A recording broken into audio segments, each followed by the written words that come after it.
አንድ ጠቢብ እንዲህ አለ፣ በሕይወት ካደረግናቸው ጥቂት ነገሮች ይልቅ ባላደረግናቸው ብዙ ነገሮች እንቆጫለን። ልንወስድ የሚገቡን እርምጃዎች፣ ልንጠቀም የምንችላቸው እድሎች፣ ፍርሃታችንን አሸንፈን የምናደርጋቸው ነገሮች ሁሉ ዞር ብለን ሕይወታችንን ስናይ ከቁጭት ይልቅ ደስታን ይሰጠናል።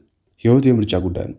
ዛሬ ላይ የምንወስነው ውሳኔ ቀጣዩን 10 እና 20 ዓመት በስኬት እንድንመራ ያደርገናል። ቤተሰብህ፣ ልጆችና ራስህ የምትኮራበትና እንኳንም አደረኩ ብለህ የምትልበትን ሕይወት ለመምራት እነዚህን 10 የማትቆጭባቸውን ውሳኔዎች ወስንና ዛሬ እርምጃ መውሰድ ጀምር። ስኬታማ ሰዎች ዛሬ ላይ ሆነው ለነገ ዋጋ ይከፍላሉ። ፕሊዝ ሰብስክራይብ ማድረግ፣ የደወል ምልክት መጫን፣ ኮሜንት እና ላይክ ማድረግ እንዳይረሳ።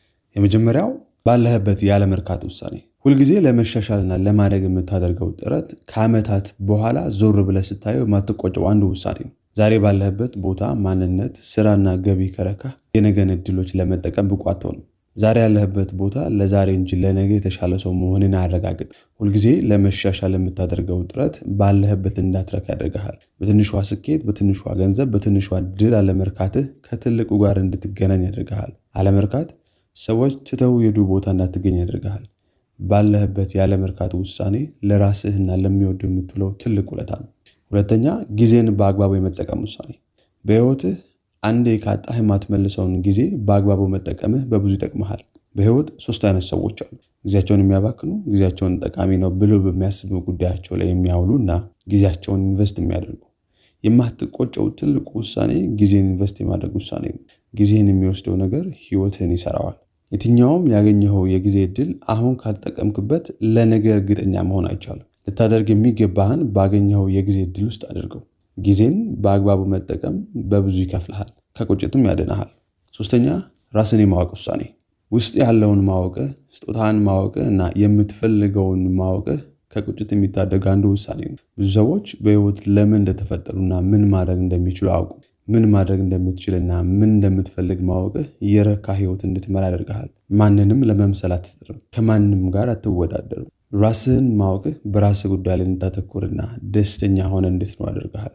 4ኛ፣ ከምቹ ዞን የመውጣት ውሳኔ። ምቹ ዞን የእድገትህና የልምህ ጠላት ነው። በሕይወት አለመመቸቶችን ተቀብለህ ዋጋ ለመክፈል መዘጋጀትህ ራስህን የምታመሰግንበት ውሳኔ ይሆናል። ሪስክ ለመውሰድ የምታደርገው የትኛውም ጥረት የማትቆጭበት ውሳኔ ነው። ለነገ ውበት ዛሬን መረበሽ ትርፉ ከፍ ያለ ነው። ምቹ ዞን ገዳይ ዞን ነው። ለመውጣት ለመዘርጋት የማታውቀውን ለመድፈርና ፍርሃትን ለመጋፈጥ አትፍራ። በምቹ ዞን ውስጥ ሆነ ከምትደላደለው ኑሮ ይልቅ ሪስክ ወስደ የምታደርገው ጥረት የበለጠ ስኬታማ ያደርግሃል። 5ኛ፣ ገንዘብ እንዲሰራልህ የማድረግ ውሳኔ። ብዙ ሰዎች ለገንዘብ ይሰራሉ፣ ጥቂቶች ደግሞ ገንዘብ ለነሱ እንዲሰራላቸው ያደርጋሉ። ምርጫህ ጎራህን ይወስነዋል። ከመረጥ ካልቀረ ግን ገንዘብ ለአንተ እንዲሰራ መርጠ ስራ።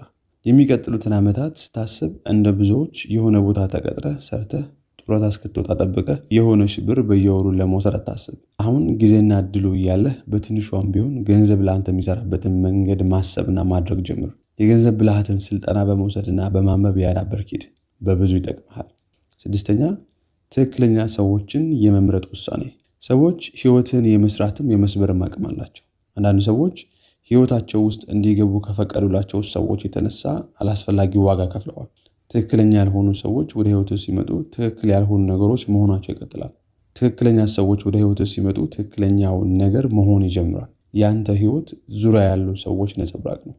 7ኛ፣ ከራስ ያለፈ ሕይወት የመኖር ውሳኔ። ሕይወት ከእኔ ወደ እኔ ለእኔ ብቻ በሚል አመለካከት ስትሞላ አሰልቺ ትሆናለች። ከራስ ያለፈ ሕይወት ለመኖር የምትወስነው ውሳኔ ከአንተ አልፈ ለብዙዎች እንድትተርፍ ያደርግሃል። ኑሮ ከአንተ ማለፍ ሲጀምር ትርጉምን እየሰጠ ይሄዳል። ደስተኛ መሆን ያለው ከራስ ያለፈ ሕይወት ውስጥ ነው። 8ኛ፣ እድሎችን በሙላት የመጠቀም ውሳኔ።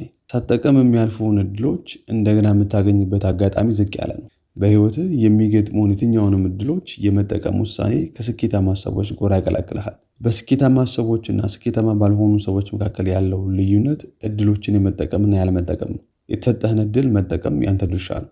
እድሎችን የመጠቀም ውሳኔ ከዓመታት በኋላ ከቁጭት ውስጥ እንዳትገባ ያደርግሃል። 9ኛ፣ ከዕዳ ነፃ የመሆን ውሳኔ። በሕይወትህ ልትወስን የሚገባ አንዱ ውሳኔ የዕዳ ልማድን ከሕይወትህ ማስቀረት ነው። በትንሹም በትልቁም ከሰው የሚበደርና ከአንዱ ብድር ወደ ሌላኛው ብድር የሚደረግ የኑሮ ዘይቤ ዋጋ ያስከፍልሃል። አሁን በጊዜ ከዕዳ ነፃ የሆነን ሕይወት ለመምራት ወስን። አንተንም ሆነ ቤተሰብን ካላስፈላጊ የዕዳ ጫናና ጭንቀት ጠብቅ። ሰዎችን በብድር የምታስቸግርና የምታሰለቻቱ በደንብ ካሰብክበት ያለ ይበቃሃል። ነገን ዛሬ ለመኖር ብለህ ዕዳ ውስጥ አትግባ። 10ኛ ጥንካሬህን የመለየት ውሳኔ። ጥንካሬህን አውቀህ የበለጠ እያሻሻልከው ለመሄድ የምታደርገው ውሳኔ ከቁጭት ይጠብቀሃል። ስኬታማ ሰዎች ከሌሎች በተለየ ጥንካሬያቸውን ያውቃሉ፣ እሱንም እያጎለበቱ ይሄዳሉ። ጠንካራ ጎንን እያዳበርክ መሄድ በምታደርገውና በምትሰራው ስራ የላቀ እንድትሆን ያደርግሃል። እነዚህን ውሳኔዎች ከ10 ዓመት ከ20 ዓመት በኋላ ህይወትን ዞር ብለህ ስትመለከት እንኳን ወሰንኳቸው የምትላቸው ይሆናል። የምትወስነውን ውሳኔ በጊዜ ወስንና ቀድመ እርምጃ መውሰድ ጀምር። በ20 ዓመትና በ40 ዓመት የሚወሰድ እርምጃ እኩል አይደለም። የበለጠ በጊዜ የመጀመር እድልህ ሲጨምር ስኬትህም ይጨምራል። ፕሊዝ ሰብስክራይብ፣ ላይክ ኤንድ ኮሜንት አድርጉ። ቴንክ ዩ